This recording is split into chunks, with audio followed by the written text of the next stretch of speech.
নিজের ছেলেকে আব্বু এবং মেয়েকে আম্মু সম্বোধন করে ডাকা যাবে কিনা। আকলুস খান আপনি লিখেছেন, মা ইলিশ মাছ কি খাওয়া যাবে? ঘুষ দিয়ে চাকরি নিলে সারা জীবনের ইনকাম কি ঘুষের টাকার মতো হয়ে যাবে? মনের মধ্যে খারাপ চিন্তা আসলে কি করণীয়? সাবিহা শান্তা আপনি লিখেছেন, মেয়েদের চুল কাটলে কি গুনাহ হবে? নবী সাল্লাল্লাহু আলাইহি সাল্লামের নাম শুনলে হাতের বৃদ্ধাঙ্গুলিতে চুমু খাওয়া এবং চোখে মোছা কি সুন্নাহসম্মত? মসজিদে শুয়ে থাকা বা ঘুমানো যাবে কিনা? করে অনেক দিন ধরে মনে মনে শিরকি কথা বলে ফেলি, আল্লাহ পাকের সম্পর্কে খারাপ কথা বলি, আমার মুখ নিয়ন্ত্রণ করা অনেক কঠিন হয়ে গেছে, এ থেকে বাঁচার উপায় বলবেন কি? চলুন তাহলে আর বিলম্ব না করে আপনাদের প্রশ্নের উত্তর দেওয়ার আলোকিত ভবনে আমরা প্রবেশ করি এবং শুরু করি আমরা প্রশ্নোত্তর দেওয়ার পালা। এমনি নাইম হাসান লিখেছেন, মসজিদে শুয়ে থাকা বা ঘুমানো যাবে কিনা। মসজিদ শোবার জায়গা নয়, কিন্তু কেউ যদি এতেকাফের নিয়তে মসজিদে শোয়, ঘুমায়, তাহলে সেটা ঠিক আছে। অর্থাৎ আপনি যখন মসজিদে প্রবেশ করলেন, নিয়ত করলেন যে আমি মসজিদে অবস্থান করাও একটা ইবাদত, সেই ইবাদতটা করব। মসজিদে গিয়ে নামাজ পড়া যেমন একটা ইবাদত, মসজিদে গিয়ে আমি অবস্থান করব সেটা একটা ইবাদত। অতএব সে নিয়ত করলেন যে মসজিদে অবস্থান করব, মসজিদে থেকে জিকির আজকার, দোয়া, তেলাওয়াত ইত্যাদি করা, এইটার উদ্দেশ্যে মসজিদে অবস্থান, সেটা একটা ইবাদত, সেই উদ্দেশ্যে আমি অবস্থান করব। তাহলে সেক্ষেত্রে আপনি ঘুমালেন, শুলেন, কোনো অসুবিধা নেই। কিন্তু এমনিতে আপনি মসজিদকে হোটেল বানালেন, আপনি এটাকে একরকম ম্যাচের মতো বানালেন যে বাহিরে আপনি সমস্ত কাজ কামে মাশগুল থাকেন, মসজিদে এসে শোন, মসজিদে এসে ঘুমান, জাস্ট সময় কাটান, শোয়ার জন্য মসজিদে আসেন, এরকম হলে সেটা অবশ্যই জায়েজ নয় এবং মসজিদ এটার জন্য তৈরি হয়নি। নারুজ্জামান সরকার এআইডি থেকে আপনি লিখেছেন, ঘুষ দিয়ে চাকরি নিলে সারা জীবনের ইনকাম কি ঘুষের টাকার মতো হয়ে যাবে? না, ঘুষের টাকা দিয়ে, ঘুষ দিয়ে যদি চাকরি নেন, চাকরিটা যদি হালাল হয়, তাহলে আপনার সারা জীবনের ইনকামটাই হারাম হয়ে যাবে, এটা সেরকম না। তবে ঘুষ দিয়ে চাকরি দিয়ে যে অন্যায় করেছেন, সেটুকু আপনি হারাম কাজ করেছেন এবং তার জন্য আল্লাহর কাছে আপনাকে তওবা করতে হবে, ইস্তেগফার করতে হবে এবং গুনাহ থেকে বেরিয়ে আসার জন্য চেষ্টা করতে হবে। পরবর্তীতে যেন আর কখনো না হয় ভুল, সে চেষ্টা করতে হবে, কিন্তু পরবর্তীর উপার্জনগুলো আপনার এর কারণে সবগুলো হারাম হয়ে যাবে না। সাইমন সামি আপনি লিখেছেন, মনের মধ্যে খারাপ চিন্তা আসলে কি করণীয়? মনের মধ্যে খারাপ চিন্তা যদি আসে, তাহলে সেক্ষেত্রে প্রথমত সেখান থেকে নিজেকে সরাবার জন্য আপনার চেষ্টা করা। খারাপ চিন্তা যে কারণে আসে, যে জায়গায় গেলে আসে, বিচরণ করলে সেই জায়গাগুলোতে সরে আসা, এটা কর্তব্য। আর আল্লাহ সম্পর্কে, আখিরাত সম্পর্কে বাজে চিন্তা ইত্যাদি অনেক সময় আসে, এরকম আসলে তাহলে সেক্ষেত্রে বাম দিকে 3 বার প্রতীকী থুতু ফেলে, থু থু থু এভাবে 3 বার প্রতীকী থুতু ফেলা এবং আমানতু বিল্লাহি ওয়া রাসূলিহি পড়া এবং আউযু বিল্লাহি মিনাশ শাইতানির রাজিম পড়া, এগুলোর মাধ্যমে ইনশাআল্লাহ বিদিনিল্লাহ আমরা মনের বাজে চিন্তাকে দূর করার চেষ্টা করতে পারি। এস এ হাবিব আপনার প্রশ্নটি, আপনি লিখেছেন, নিজের ছেলেকে আব্বু এবং মেয়েকে আম্মু সম্বোধন করে ডাকা যাবে কিনা। স্নেহের জায়গা থেকে বা মমতা করে তাদেরকে আব্বু বা আম্মু ডাকতে কোনো অসুবিধা নেই। এটার উপকার্থে আব্বু আম্মু ডাকা হয়।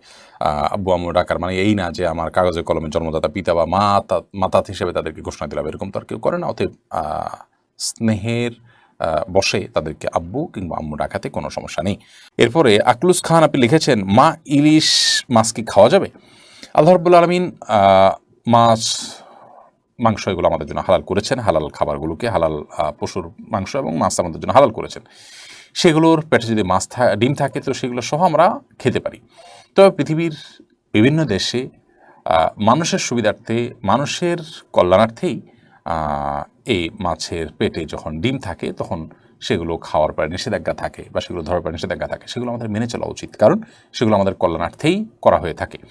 পৃথিবীর যে কোনো আপনার কর্তৃপক্ষ যদি মানুষের, জনগণের স্বার্থে যদি কোনো ভালো নির্দেশ জারি করেন, যে নির্দেশ মানুষের স্বার্থে এবং কল্যাণমূলক, তাহলে সেটা মেনে চলাই মুসলমানদের জন্য কর্তব্য, শৃঙ্খলার স্বার্থে এবং মানুষের কল্যাণার্থে, যেহেতু কল্যাণ কামনা করাই তো দিন, অতএব তার অংশ হিসাবে সেটি মেনে চলা আমাদের কর্তব্য। বাট এমনিতে শরীর দৃষ্টিকোণ থেকে মৌলিকভাবে এটি কোনো হারাম নয়, যে কেউ মাইলিশ ধরে ফেলেছেন বা উঠেছে, এখন এটা হারাম হবে, এটা সেরকম না। বা যদি নিষেধাজ্ঞা না থাকে, তাহলে সে যে কোনো মাছ, ডিম সহ মাছ খাওয়া যাবে। ডিম থাকলে মাছ খাওয়া যাবে না এমন কোনো কথা কোনো দেশে কোথাও বলা নেই। কিন্তু যেটি বললাম যে সার্বিক কল্যাণের কথা বিবেচনা করে যদি এবারে কোনো নিষেধাজ্ঞা জারি করে কোনো সরকার, কোনো কর্তৃপক্ষ, তাহলে সেক্ষেত্রে সেটা মেনে চলা কর্তব্য, যেহেতু সেটা জনকল্যাণেই করা হয়েছে এবং কল্যাণ কামনাটাই হলো দিন। মাসুম রানা লিখেছেন, ভুল করে অনেক দিন ধরে মনে মনে শিরকি কথা বলে ফেলি, আল্লাহ পাকের সম্পর্কে খারাপ কথা বলি, আমার মুখ নিয়ন্ত্রণ করা অনেক কঠিন হয়ে গেছে, এ থেকে বাঁচার উপায় বলবেন কি? ভাই মাসুম রানা, এরকম সমস্যার কথা আমি আরও অনেকের কাছ থেকে শুনেছি। এগুলোর জন্য প্রথমত আপনি কোনো ভালো মানসিক ডাক্তার দেখাবার চেষ্টা করেন। দ্বিতীয়ত, অনেক সময় নানা রকমের ব্ল্যাক ম্যাজিকের কারণে এই ধরনের সমস্যা হয়ে থাকে। আমি আপনাকে অনুরোধ করব যে ভালো কোনো রাকি, সেরাই ঝাড়ফুঁক যিনি করেন, এরকম কারোর শরণাপন্ন হবেন।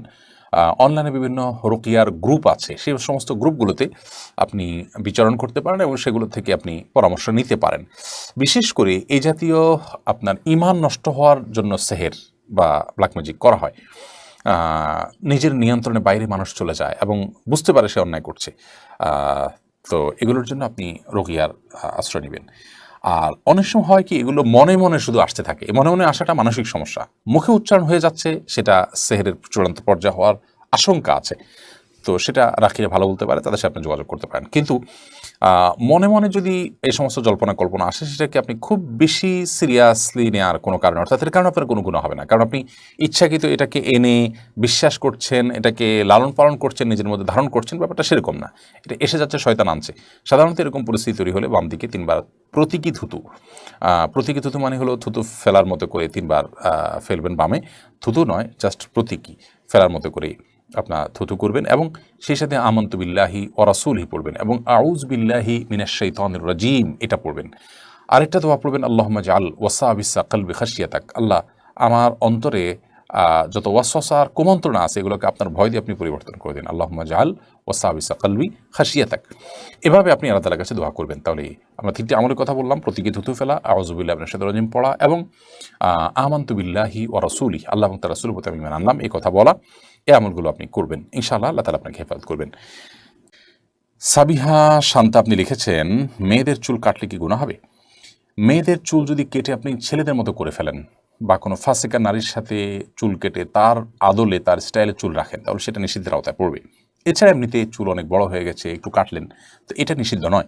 উম্মাহাতুল মুমিনিনদের থেকে চুল কাটা বিষয়ে প্রমাণিত আছে। কিন্তু এর মানে এই না যে ওই যে বললাম চুল কেটে আপনি পুরুষের মতো করে ফেললেন, যে নারী পুরুষ আলাদা করার কোনো সুযোগ নেই, অথবা আপনার কোনো ফাসেকা নারীর চুলের স্টাইল আপনি ধারণ করলেন, সেরকম যদি হয় তাহলে সে নিষিদ্ধের আওতায় পড়বে। কারণ মান তাশাব্বাহা বিকওমিন ফাহুমিনহুম, যে ব্যক্তি কোনো জাতির সাদৃশ্য গ্রহণ করে সে তাদের অন্তর্ভুক্ত হবে। তাছাড়া নবী সাল্লাল্লাহু আলাইহি ওয়াসাল্লাম বলেছেন, লাআনাল্লাহুল মুতাশাব্বিহাত মিনান নিসাই বির-রিজাল, যেসব নারীরা পুরুষদের সাথে বিভিন্ন তাদের আচার আচরণ, তাদের কাজকর্ম, পোশাক আশাক ইত্যাদিতে কোনো পুরুষের সাথে সাদৃশ্য গ্রহণ করে সে তাদের অন্তর্ভুক্ত হয়। অতএব সে জিনিসটা যেন না হয় সেটা খেয়াল রাখতে হবে। এটা খেয়াল রেখে আপনি যদি চুল কাটেন, খুব বেশি লম্বা হয়েছে, আপনি চুলের কিছু অংশ কাটলেন, তাহলে সেটা নিষিদ্ধের আওতায় পড়বে না ইনশাআল্লাহ। তার NH নাহিদ আপনি লিখেছেন, নবী সাল্লাল্লাহু আলাইহি ওয়াসাল্লামের নাম শুনলে হাতের বৃদ্ধাঙ্গুলিতে চুমু খাওয়া এবং চোখে মোছা কি সুন্নাহসম্মত? দেখুন, এ বিষয়ে আমাদের অনেক ভাইরা নানা রকমের দলিল প্রমাণ ইত্যাদি হাজির করেন। নবী করিম সাল্লাল্লাহু আলাইহি ওয়াসাল্লামের নাম শুনলে তার প্রতি দুরূদ পাঠ করতে হবে, এ বিষয়ে বহু বিশুদ্ধ হাদিস রয়েছে, পরিষ্কার হাদিস রয়েছে এবং এটি হলো একমাত্র করণীয় যে আমরা নবী আলাইহিস সালাতু ওয়াস সালামের নাম যখন শুনবো তখন সাল্লাল্লাহু আলাইহি ওয়াসাল্লাম বা বিভিন্নভাবে তার প্রতি দুরূদ প্রেরণ করব। এর বাইরে আমাদের আঙ্গুলে চুমু খাওয়া এবং সেই চুমু খাওয়া আঙ্গুল চোখে মোছা, এটা কোরআন কিংবা হাদিসের কোনো নির্দেশ নয়। এটি নবী সাল্লাল্লাহু আলাইহি ওয়াসাল্লাম থেকে প্রমাণিত বিশুদ্ধ কোনো হাদিস দ্বারায়, নবী সাল্লাল্লাহু আলাইহি ওয়াসাল্লাম থেকে বর্ণিত কোনো বিশুদ্ধ হাদিস দ্বারা প্রমাণিত নয়। এর মাধ্যমে চোখের যদি বাড়ে, উপকার হয় বা এটা মহব্বতের প্রকাশ হয় ইত্যাদি, এই সমস্ত কথাগুলো অন্যদের কথা, কোরআন এবং হাদিসের কথা নয়, কোরআন হাদিস থেকে প্রমাণিত কোনো বিষয় নয়।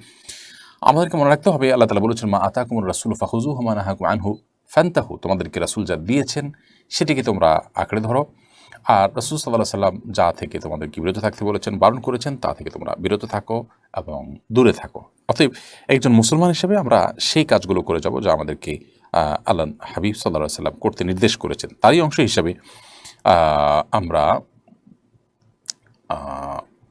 নবী সাল্লাল্লাহু আলাইহি ওয়াসাল্লাম নাম শোনার পর দুরূদ পাঠ করব, আর আঙ্গুলে চুমু খাওয়া, চোখে মোছার নির্দেশ যেহেতু তিনি করেননি, কোরআন হাদিস দ্বারা প্রমাণিত নয়, বিধায় সেগুলো থেকে আমরা বিরত থাকবো।